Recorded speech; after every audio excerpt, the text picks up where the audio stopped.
But on my machine there was no cover on the power shaft. And because the power shaft is either triangular, rectangular, it can be star-shaped, anything you want. But as it's turning around, it creates a vacuum. And anything that comes in close proximity of it, what it'll do is it'll get wrapped around it.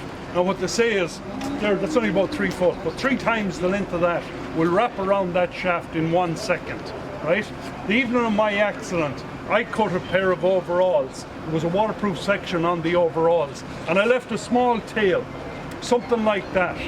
So when I got to the back of the machine, I pulled out these hydraulic pipes and I shoved them back in, but I was standing right beside the power shaft. It was only turning over at 200 RPM. It wasn't at full belt, but it should have been. I just had it slowed down.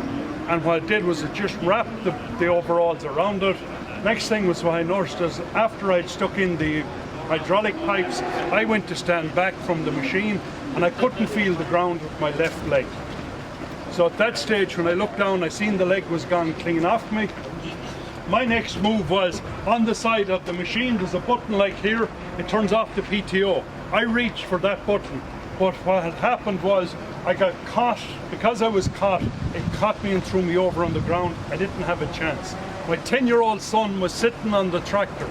He was the one that turned off the machine. He hopped down and he got the phone for me.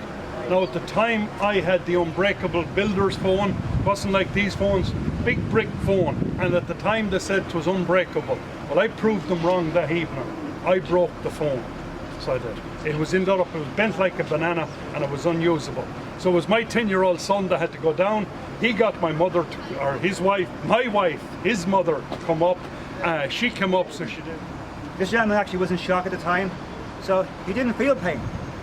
His wife got there and told him to stay still, not to move. He wanted to turn over, come his back onto his side because this was hurting, but she told him to stay still because there could be more injuries. Yes, this is a horrible injury. The injury is a lot up along here and having paralysed for life. So you don't want to make the injury worse than that already actually is. So you need to actually keep him stable, talk to him.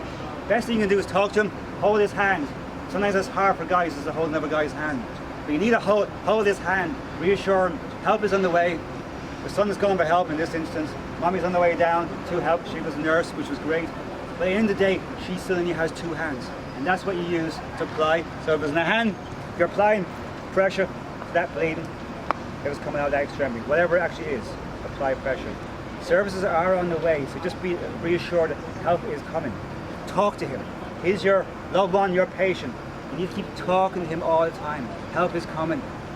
Lie to him if you think actually is a lie, but tell him he's going to be grand. Tell him actually it doesn't look as bad as it is. Make sure he doesn't look at the injury to make himself feel worse than he actually already feels already. But tell him, talk him to being better. Talk him that the services are on the way. Tell him actually it won't be long before he actually gets help.